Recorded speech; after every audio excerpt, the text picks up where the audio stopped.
just like we have seen some activities pending from 2023, we can decide that actually a strategic plan can start from this year, 2024.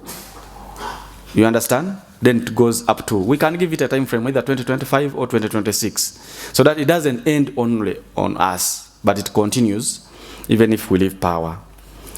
And then Christian talked about the campaign plan for the last year, visiting the political parties. The cost is too much, we can actually divide it.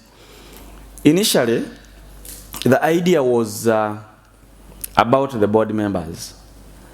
Because receiving you at the last hour, then you give us a report. We thought that actually we could also go. Sorry? Okay, let me finish. We thought that we should have actually a benchmarking on the sum of the youth leagues as a board. Then lastly, we thought actually that if IFP can have a visit to Chadema in Tanzania, we can have something we can learn from each other. The benchmarking can be between IFP and Chadema. You understand? Then we see how best we can facilitate it. It can be between two political parties. The benchmarking can be between FDC and Renamo in Mozambique. Then we see what we can learn from each other. So at first we thought, as a board, we can also see how best we can visit the political parties, member political parties, and also interact with the youth leagues. And also now having the benchmarking from the youth leagues themselves. We can start now organizing some visits and benchmarking to other youth leagues so that we can learn from each other. We need more visual meetings, more so online. This is very realistic. And we are going to set a timeline, at least after every 2 weeks or a month, we can have at least an X space so that we can continue popularizing Waidua in that regard. Then Patrick said about visiting the political parties. We also wished actually to receive you. Yes, this is very pertinent because in most cases in our political parties, some of our members may not take us serious as their leaders. They take us serious, but when they hear from a different person, for example in Waidua, about the party ideology, about something as far as leadership is concerned, I think it can carry some meaning and also give some energizing as far as leadership is concerned. Madam Dr. Aline, you're saying that actually you need to make us be part of the government. Let's not also be political. This one we are going to see how best we can actually see how we can accommodate West Africa. We realize actually the issues which we had in Addis, but you find that actually most of the issues why people fail to get visas, it wasn't on our side. But we are seeing how best we can accommodate West Africa to be part of us and see how best we can move with it. And this recommendation, we have already recommended to CAS that we should avoid organizing annual conferences in countries where we don't have member political parties, because we may not have someone to assist us that side. So the mind or the initiative of organizing a conference in Addis costed us a lot. When you fail to get a visa, there is no one to coordinate with in Addis to help you. So it was a problem. So the reason why we are organizing these conferences in countries where we have member political parties is at least to help us on ground. And I'm urging that the members who are here, if we're organizing a conference in your country, we're not just telling you to receive it, but also to help us some things on ground so that you can make sure that each and everybody joins the conference, not because is unable, but because actually is in position to attend. It is just unfortunate that in this conference, it's only 2 people who failed to attend the conference, and it is not on the side of CAS, it is not the side of the organizers.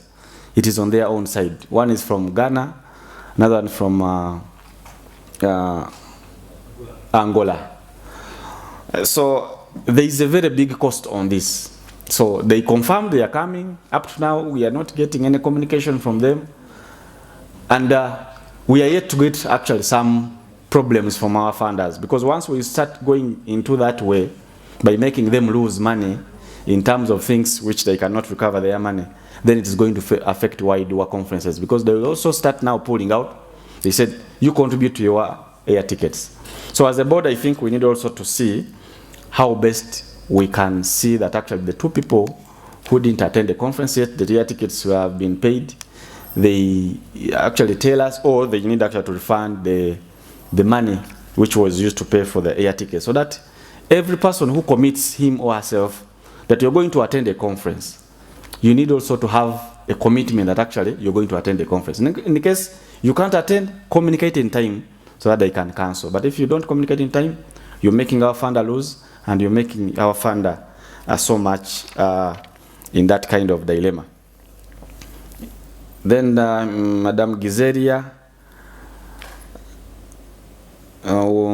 we need to add where this activity was, the successes, how it was done. This is very, very much pertinent. I think the SG has recorded it. Thank you so much for this comment. Queen, we need there are some components which are missing in the strategic plan.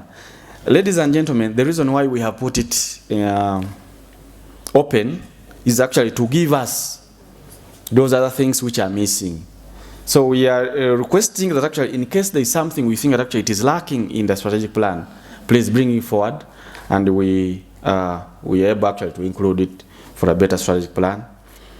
Madam Augusto, 2023-2024, we need regular meetings online, we need these social media engagements.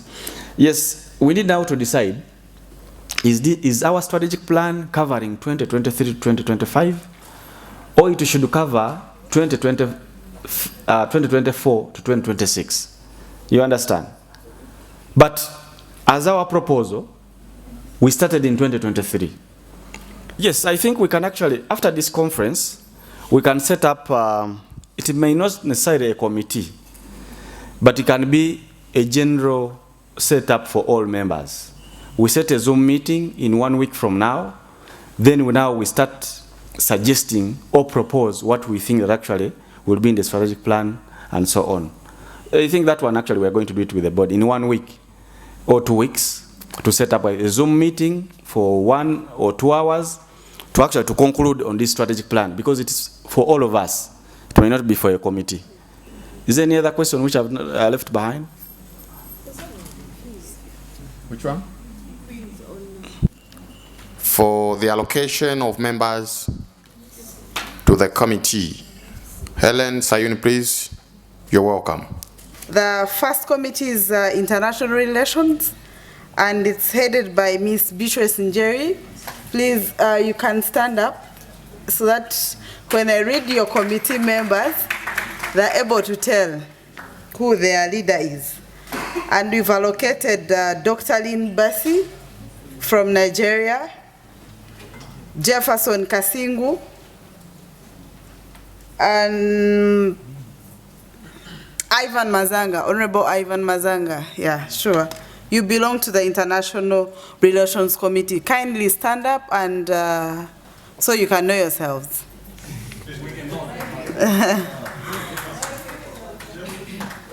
And Mohammed from Morocco. Yes.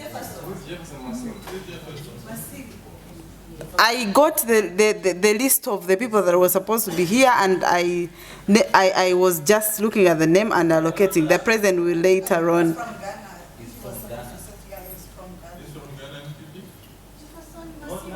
Yes.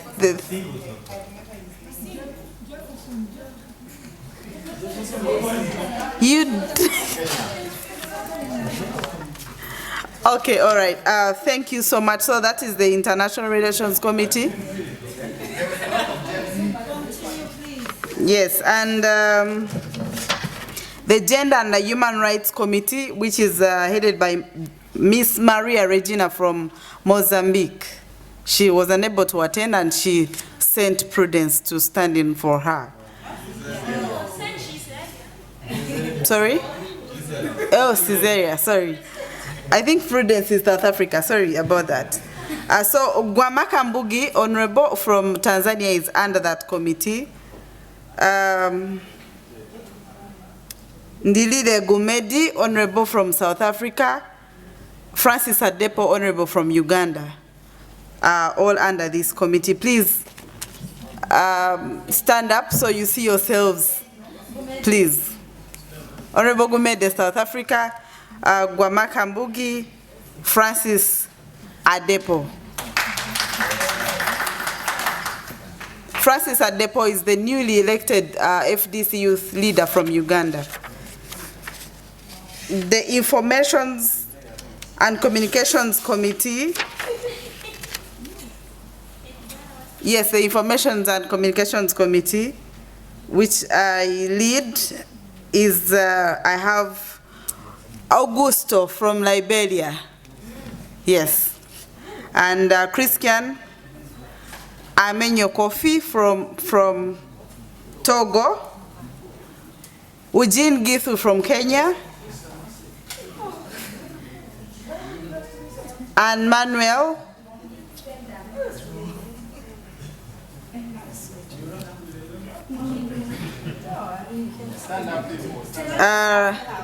there are three. Augusto, Christian, and Eugene Githu.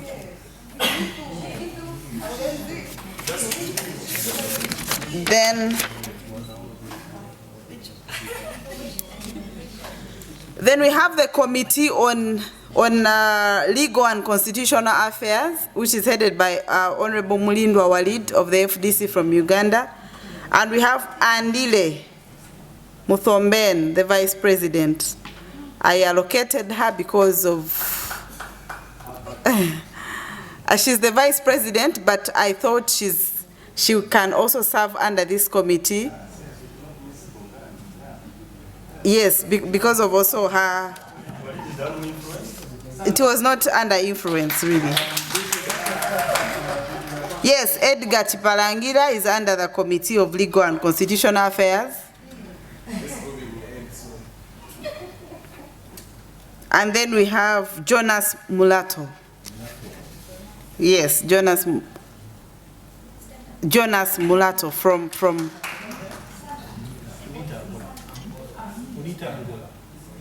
UNITA Angola. Yeah, sure. Thank you. Then lastly, we have the Committee on Elections. Committee on Elections, which is under Mfaso of People in Power in Malawi.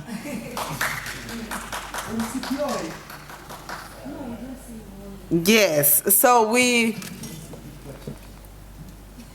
I want to tender in my apologies that I had allocated some members, but then later I got some information and got to learn that some members cannot be allocated because they are here under delegation.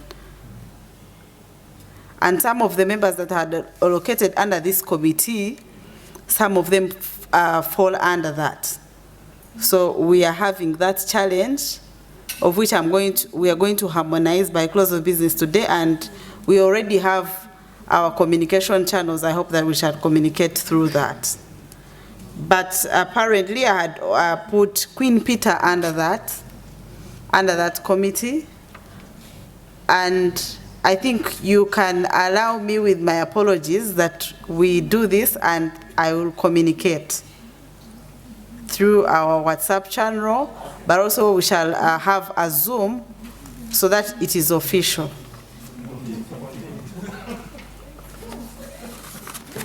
Welcome Mfaso from Malawi to speak on the election of Yagdua. Please clap your hands for her.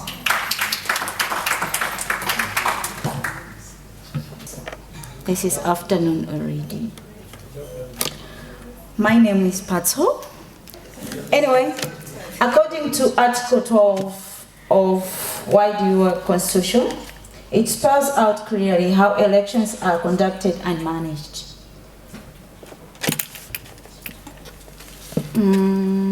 after 2 years, we are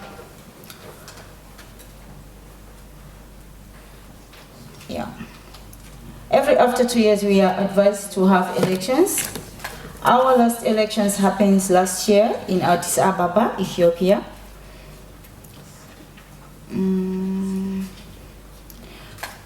Our tax office will expire next year, and we shall organize elections next year in our annual conference of YDOA. My department and the Illegal Office Affairs are organizing a roadmap backup by guidelines. So in the next 3 months, we shall be able to produce a roadmap after being advised by the executive board. Thank you so much. I don't know if it is going to the elections subcommittee or to Madam Helen Sayuni or indeed to the board. I just want to be sure, because YDOA is a grouping of political parties, and as by our constitution, in as far as I'm concerned, I may be wrong maybe, each party is represented by 2 individuals. It changed? Okay, I thought each party was supposed to be represented by 2 individuals, and I thought these 2 individuals, as is the case, are supposed to be allocated in the subcommittees.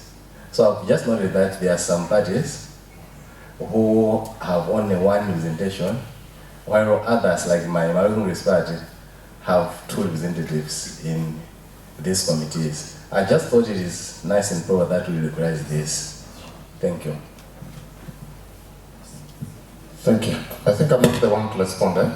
Killian, please. We are meant to have 2 representatives from each political party. And this has been happening all the time until actually the conference of Ethiopia, Addis. But because of the logistics and the little funding we were forced actually to cut the other participants. Then every political party is being represented by only 1 representative. Those parties you're seeing actually they are having 2 representatives, is that actually they are having a board member. So in case you have a board member, we gave you at least a leeway that actually you could also have another representative, because a board member is automatic, you understand? So we are still looking out to see how best we can bring it back, so that each and every political party is represented by 2 people. But we haven't yet realized the funds. But once we realize it, we shall be able actually to bring another representative. We shall do it individually, online, and the like. So their names, I gave an example last time. We know it is the other executive of his party. At least his name, he should know which committee he is.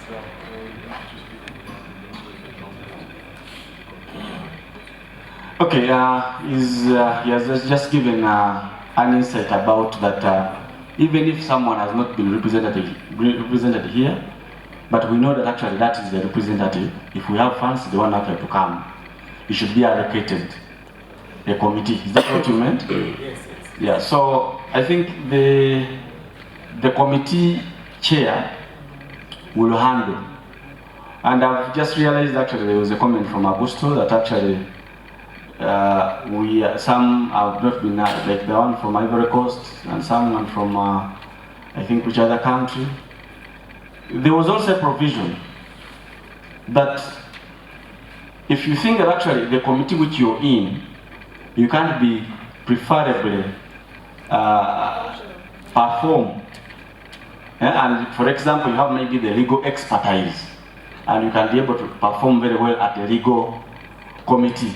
You can also raise it to the committee chair and also to the allocation person to see how best maybe we can switch. Is that clear? So if you're not happy with your committee, or you think that there is where your efforts can be realized in another committee, kindly inform us in time so that we can actually give you a committee which fits into your profession or your social aspect. Thank you for the contribution, but I thought I might have an idea that can sort of simplify this whole thing for you. You have a committee for everything. Why don't you just make sure that every sort of region is represented, which means in every committee you have someone from West Africa, someone from East Africa. North Africa is a bit complicated because there's only Morocco and Southern Africa, and you couple that with the idea that you just suggested, you kind of get the diversity that you actually need to ensure that there is a sort of constant representation of the entire continent and all different facets of the problems that every region sort of faces, but you also get the expertise that is needed to make sure that those things continue. I have just a little contribution which acts as a comment. How about we have the clear roles of each committee so that everybody knows what they're getting themselves into, so that you can decide what to do when it comes to moving from your committee to switch to a committee that suits you. Thank you.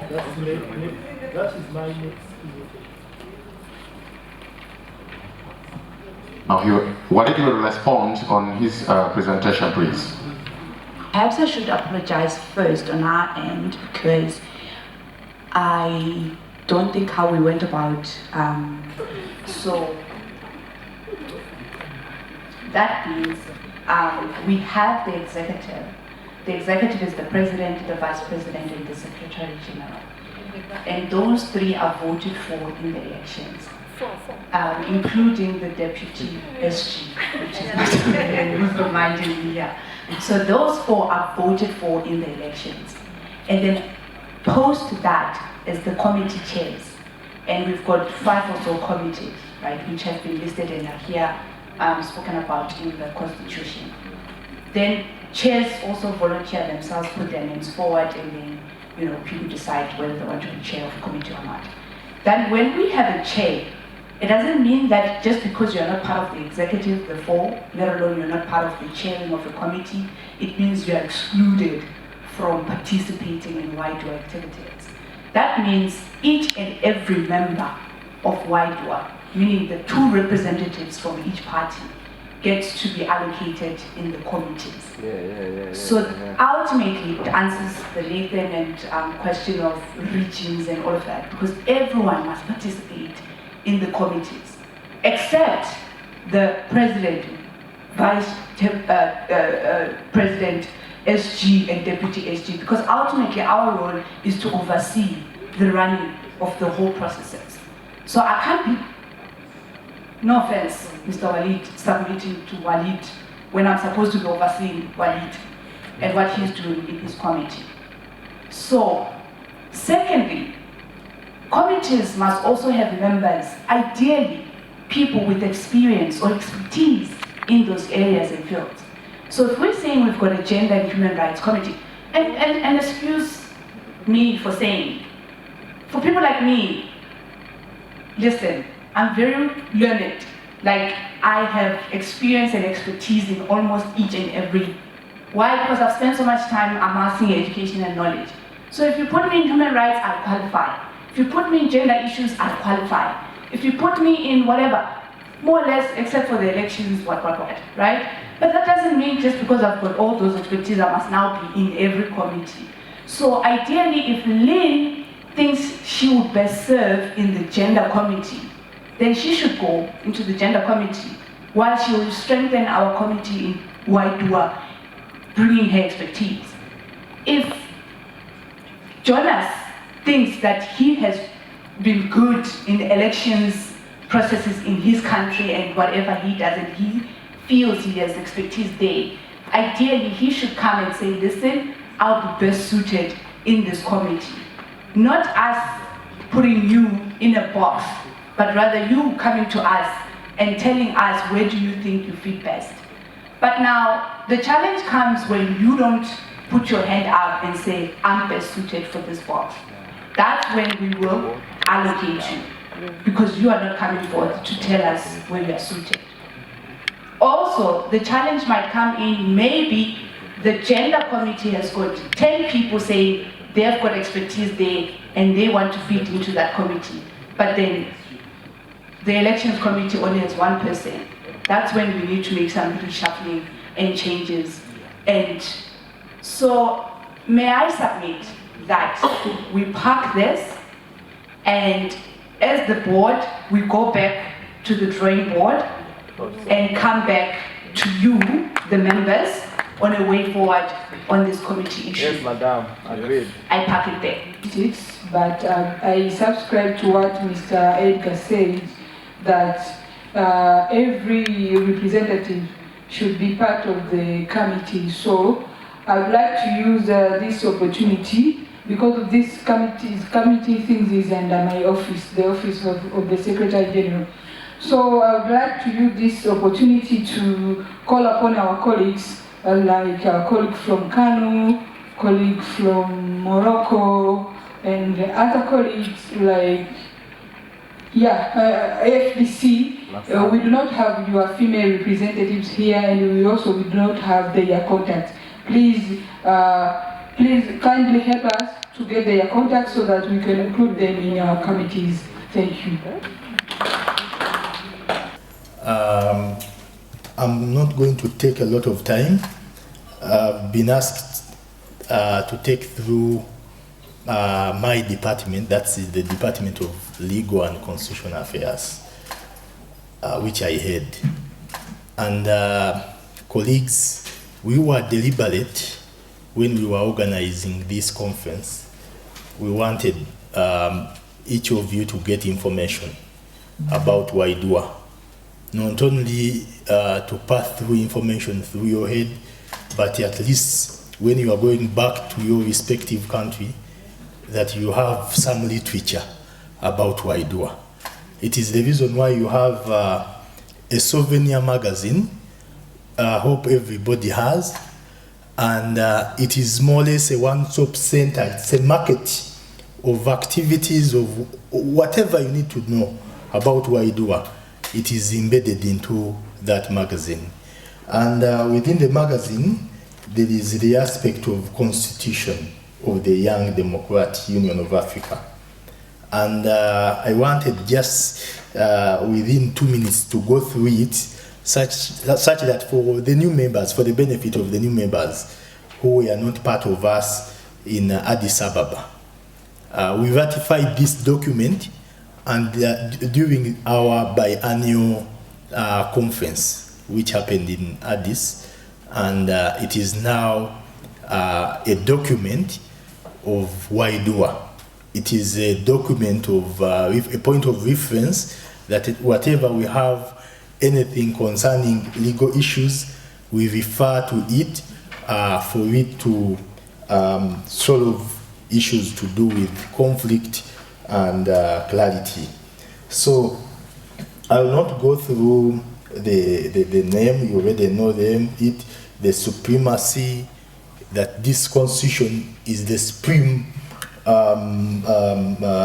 document that guides and binds our operation. And I will not go into the establishment, the vision and mission, you have it.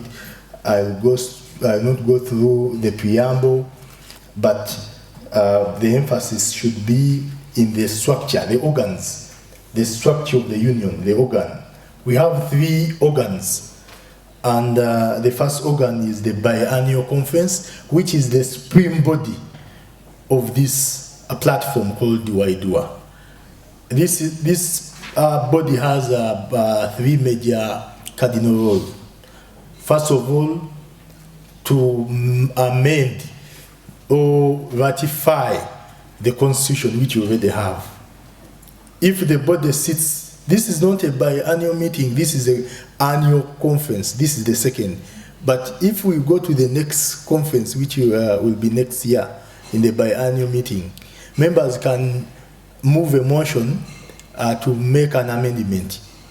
That platform has the pedigree to amend the constitution. So it also have another responsibility to do with election of members. It also has the capacity to move a vote of no confidence in the leadership. The second That is to do with the biennial. It is the supreme organ. The second one after the biennial is the annual conference, and it is organized every year. And part of it is to review the activities of the platform. Just like we have updated you about our strategic plan, and you have tendered in your input. We have presented to you the issue to do with the allocation of committee. All that, this platform, this organ has the mandate to do that. So it is what we are doing, and so on. So we update the life of Waidua, and we give it more life through the annual conference. The last one, the last organ is the board, the executive board, headed by our leader, our team leader, Mr. Kidia Ismail. This is the one which is charged to do with the day-to-day running of the platform.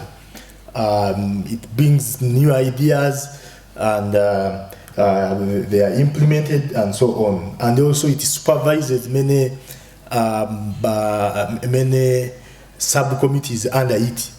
The subcommittees are the committees to do, the 5 committees that Madam Helen Sayuni presented to you. So the board is the one which supervises the work, and also it implements the resolutions of the biannual and also the annual conference. So whatever that you have resolved here, it will come back to the board. So we shall sit in the board and we work towards the implementation of the decision. So next year we shall be updating you how far we have gone in as far as implementing the decision that were taken during this very meeting. And I will not go to the powers and the functions of the body members. You have them. Then allow me to go to the secretariat. We have a secretariat which is appointed by the president in consultation with the board. It is something that we are yet to effect. I think in our subsequent meeting we shall have handle. And then we have 2 categories of membership. Party membership, whereby this is through the youth wings. And through the youth wings, I want also to make an emphasis on this matter, that we don't deal with individual members. We deal with the party. And the party, the person who nominates a youth leader to this platform is none other than the party secretary general of the party. Not the youth league, but the party, the mainstream party. He's the one who writes a letter that I'm presenting you the following. I'm changing. So whatever letter that this platform receives, it is what we effect, and we move on. So the membership is through the nomination from the Secretary General of the respective party, just like KANU did. KANU presented to us the 2 leaders, and we are working with them. I'm happy that we are with them, and that is how we operate. And the other one, the individual member, it is the vice versa. So the person who is nominated to come and work under the Waidua leadership is the one whom we work with. So that simplifies the issue of membership. Then the Waidua committees, they have been presented to us, the committees of international relations, election and election monitoring, constitutional and legal affairs, human rights and gender affairs, information and communication. I think it partly respond to the concern of Comrade Ijin Ngugi, who asked about the roles we have here, how elections are conducted and so on. So there is no dispute over there. Even the disciplinary matters, it also falls under my docket, the issues of discipline and so on. So we'll be able to read through and get acclimatized on how we operate.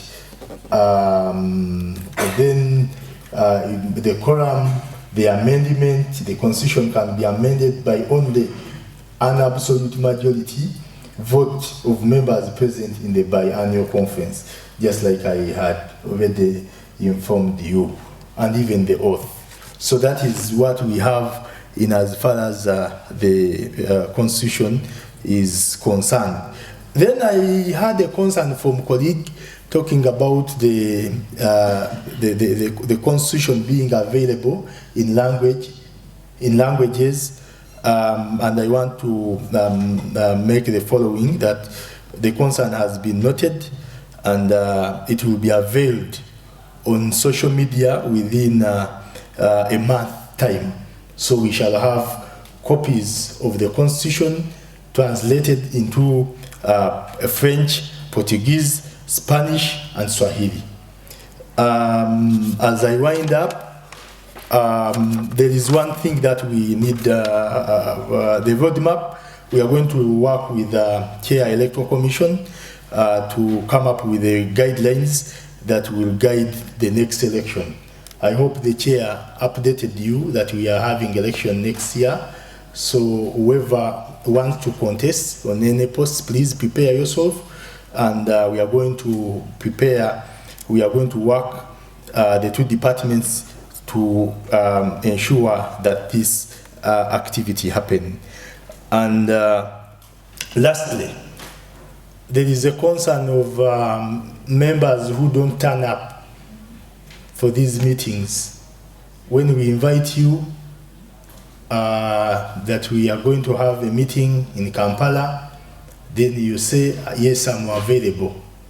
CAS moves in swiftly to organize all the logistical issues concerning the itinerary, and your being here, the hotel and everything, and then on the last day, you don't even communicate.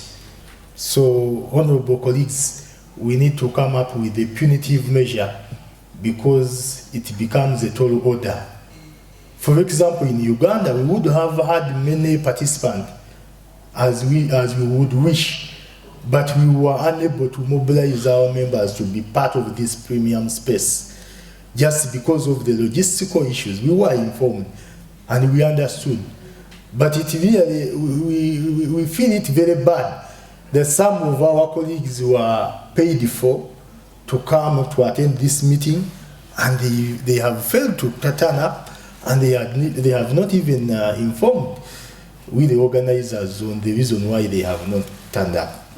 And yet, colossal amount of money has been pumped into the process. So members, it is up to you, but we need to come up with the punitive measure, even if it means to banning somebody for not attending another meeting. I think as a leadership, Mr. Chiria, we need to crack the whip such that we maintain discipline in this very platform. As I wind up, allow me, before I invite him, we need to clap for Dr. Dix and the entire Comrade Adenoir Sifkan, Comrade Nathan,